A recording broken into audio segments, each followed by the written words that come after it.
जय हिंद वेटरन्स, कैसे आप लोग? मजे में ना चाहिए दोस्तों। लगातार 20 फरवरी से हजारों सैनिक हमारे महान देश के राजधानी के सड़कों पर यानी जंतर मंतर पर लगातार 27 दिन से धरने पर बैठे हुए हैं और वो अपनी आवाजें सरकार तक पहुंचाने का कोशिश कर रहे हैं। आज 27वां दिन है, लगभग एक महीना पूरे होने को आ गया है। आपने उनके डिमांड के बारे में हजारों वीडियो देखा होगा कि उनके मन में क्या शिकायत है और सरकार से क्या प्रार्थना है।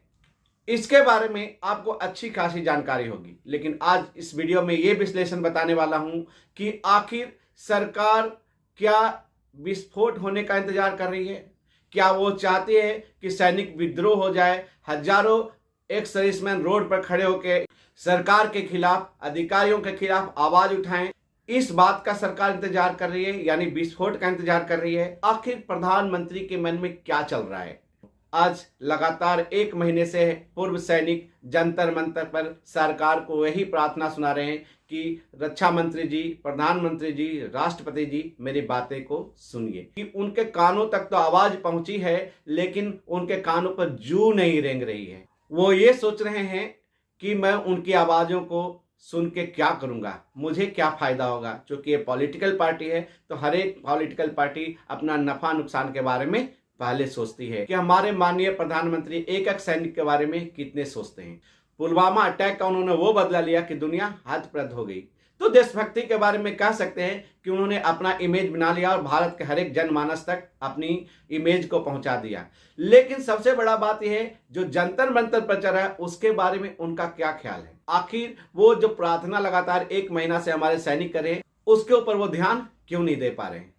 क्या उनके अंदर बनिया है, यानी जो बिजनेसमैन है, देशभक्ति पर हावी हो गया? इंसान जब ज्यादा दिन तक सत्ता में रहता है तो क्या वो तानाशाह हो गए हैं? पहले मुख्यमंत्री और लगातार बहुमत के साथ वो प्रधानमंत्री चुने गए हैं, और क्या वो ये सोच रहे हैं कि मैं जो कुछ कर रहा हूं सही कर रहा हूं और दुनिया भाड़ में जाए?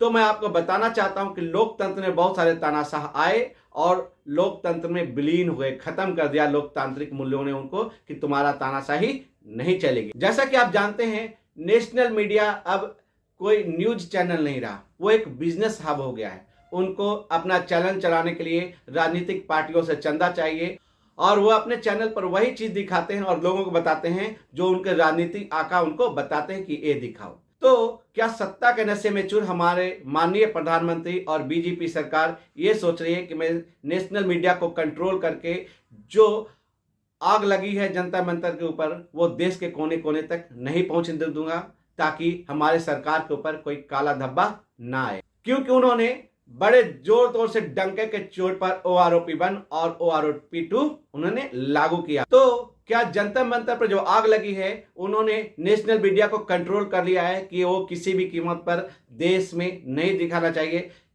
अगर दिखाया तो बीजेपी सरकार के ऊपर काला धब्बा लग जाएगा और जो ब्रांड इमेज है देशभक्त का, राष्ट्रभक्त का, वो धूमिल हो जाएगा। क्या उन्होंने नेशनल मीडिया को कंट्रोल करके ये साबित किया है? तो मैं आपको ये बताना चाहता हूं कि नेशनल मीडिया से बड़ा आज यूट्यूब चैनल है। तो मैं बीजेपी सरकार और माननीय प्रधानमंत्री को यह बताना चाहता हूं कि सर, आप गलत फहमी में जी रहे हैं। आज नेशनल मीडिया पर लोग भरोसा नहीं करते हैं। आज व्हाट्सएप यूनिवर्सिटी है, यूट्यूब है, जहां से चंद घंटों छोड़े चंद मिनटों में दुनिया की खबरें एक कोने से दूसरे कोने तक पहुंच जाती है। और जो जनता मंतर पर चल रहा है वो भारत के हर एक नागरिक तक इसकी जानकारी है। सोशल मीडिया पर कंट्रोल करके अगर आप ये सोचते हैं कि इसकी जानकारी आगे जाने नहीं दूंगा, तो आप गलत सोच रहे हैं। आंखें बंद करने से रात नहीं होती है। या भारत सरकार ये सोच रही है कि छोटे मोटे प्रदर्शन तो जंतर मंतर पर चलते रहता है, वो बुलबुल्ले की तरह उसको फोड़ दूंगा। जैसे छोटे छोटे बच्चे होते हैं, जब उसको बुलबुल्ले तोड़ने के लिए तो पट पट पट पट फोड़ते चले जाते हैं। लेकिन उनको मैं ये बताना चाहता हूँ, ये बुलबुल्ला नहीं है। आप एक बार बुलबुल्ला तोड़ेंगे, दूसरी बुलबुल्ला तोड़ेंगे। आज देश के कोने कोने से सैकड़ों एक सर्विसमैन ऑर्गेनाइजेशन आज जंतर मंतर पर इकट्ठे हो गए हैं, और आप कितने बुलबुल्ले फोड़ेंगे? अब बुलबुल्ले फोड़ते फोड़ते थक जाएंगे और पता चला कि वो बुलबुल्ला एक दिन बवंडर बन गया, तब आपके हाथ में कुछ नहीं रहेगा। तो आपसे अनुरोध है कि बुलबुल्ला फोड़ने के बजाय उस बुलबुल्ले के कष्ट को समझिए, जो हजारों हजार की संख्या में सैकड़ों एक सर्विसमैन ऑर्गेनाइजेशन जो ऑफिसर्स रैंक के नहीं है और जंतर मंतर पर खड़े होकर आपको प्रार्थना कर रहे हैं। क्या हमारे माननीय प्रधानमंत्री और रक्षा मंत्री कॉर्पोरेट मैनेजर की तरह सोच रहे हैं? जहां कुछ पूंजीपति पूरे इकोनॉमिक वर्ल्ड पर राज करता है। वो क्या करता है, 10 मैनेजर को हायर कर दिया और नीचे वाले को बस जीने लायक पेमेंट देता है, और आप नहीं करेंगे तो निकाल दिया जाएगा। तो क्या वो उस मैनेजर की तरह बिहेव करें जहां आपने खुद खाओ और पियो और मजे करो, बाकी जो नीचे वाले जो वर्कर हैं वो भाड़ में जाएं? क्या हमारे माननीय प्रधानमंत्री एक देशभक्त के साथ साथ एक पके हुए नेता हैं? बिल्कुल एक पके हुए नेता हैं, और वो जानते हैं कि ऐसे ऐसे आंदोलनों को कैसे हैंडल किया जाता है, कैसे कुचला जाता है। लेकिन मैं उनको ये बताना चाहता हूं कि किसी का भी नेतागिरी तब तक चलती है जब तक उनका इमेज पब्लिक में बरकरार रहता है। आज सोशल मीडिया का दौर है, आपका इमेज जितना जल्दी से ग्राफ बढ़ता है उतना तेजी से ढलता भी है।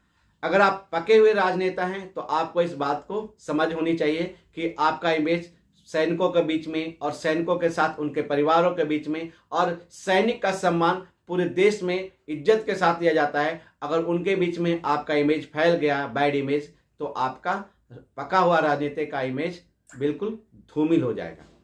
तो क्या रक्षा मंत्री और प्रधानमंत्री मजबूर हैं? दोस्तों, सरकार 5 साल के लिए आती है, लेकिन आपने कश्मीर फाइल में वो डायलॉग तो सुना होगा, सरकार किसी की भी हो, सिस्टम तो हमारी है।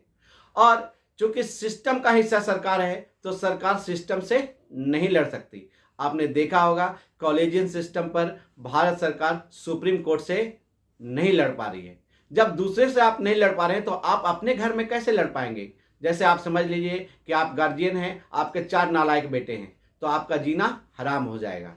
उसी प्रकार अगर सरकार आज सत्ते में है तो उनके नीचे हजारों की संख्या में जो ब्यूरोक्रेट्स हैं वो सरकार को आधार देते हैं। तो क्या सरकार उन ब्यूरोक्रेट्स को नाराज नहीं करना चाहती? चाहे वो डिफेंस ब्यूरोक्रेट्स हों, चाहे सिविल ब्यूरोक्रेट्स हैं, अगर वो सरकार उनको नाराज कर देगी तो सरकार को जीना दुर्लभ हो जाएगा और सरकार चलाना भी मुश्किल हो जाएगा। तो क्या भारत सरकार डिफेंस ब्यूरोक्रेट्स और सिविलियन ब्यूरोक्रेट्स के हाथ में मजबूर है जो सैनिकों का आवाज नहीं सुन पा रही है? आप वीडियो में कमेंट्स करके जरूर बताएं। थिंग्स टेक्स टाइम, यानी कोई भी चीज को बनाने में समय लगता है। धारा 370 को हटाने में जो उनका प्रण था, सालों के बाद, एक टर्म के बाद उन्होंने दूसरी टर्म उनको खत्म कर दिया। तो क्या भारत के प्रधानमंत्री इंतजार कर रहे हैं कि जो जवानों का आवाज को मैं टाइम आने पर बिल्कुल उनको वो चीज दूंगा जो उनका अधिकार है, जो उनका हक है? क्या प्रधानमंत्री उस समय का इंतजार कर रहे हैं? आप कमेंट्स करके जरूर बताएं। या प्रधानमंत्री ये इंतजार कर रहे हैं कि आपके अंदर कितना दम है सरकार से अपने डिमांड को मनवाने के लिए? क्योंकि प्रधानमंत्री जनमानस का होता है, वो ग्राउंड लेवल पर बातें करते हैं कि सबका साथ सबका विकास। तो सबका साथ सबका विकास के बारे में बात होती है, सबसे लोअर फॉर्मेशन में जवान आते हैं। क्या वो देखना चाहते हैं कि आपके अंदर कितना दम है कि आप भारतीय प्रधानमंत्री के साथ खड़े रहेंगे? अगर उन्होंने ये डिसीजन लिया कि जो जवानों का मांग को मैं स्वीकार करता हूं और बीच में अगर जवान भाग गए तो सरकार न इधर के रहेगी न उधर के रहेगी और ब्यूरोक्रेट्स उनको जीना नहीं देंगे, तो क्या वो इंतजार कर रहे हैं आपके संगठन को मजबूत होने? तो मैं सभी वेटरन से अनुरोध करूंगा कि देश का हर एक राज्य में जितने भी एसोसिएशन है वो एक मजबूत हो जाएं और प्रधानमंत्री को विश्वास दिलाएं कि सर मैं एक ऑर्गेनाइजेशन नहीं हूं, पूरे देश के SCO, JCO, NCO और ORs एक हैं और इनका संगठन हमेशा मजबूत रहेगा और आपके ही साथ रहेगा। बस आपसे अनुरोध है कि आप मेरी आवाज को सुनिए और हमें न्याय दीजिए। ये विश्वास आपको दिलाना पड़ेगा हमारे माननीय प्रधानमंत्री को, क्योंकि वो इंसान है, वो जानते हैं कि गरीब आदमी का, आम जनता की तकलीफ और परेशानियां क्या क्या हैं। तो क्या वो जवानों की परेशानियां नहीं जानते हैं? बिल्कुल जानते हैं दोस्त, और वो इतना रिस्पेक्ट भी करते हैं। तो बस हमें जरूरत है अपने एसोसिएशन को मजबूत करने का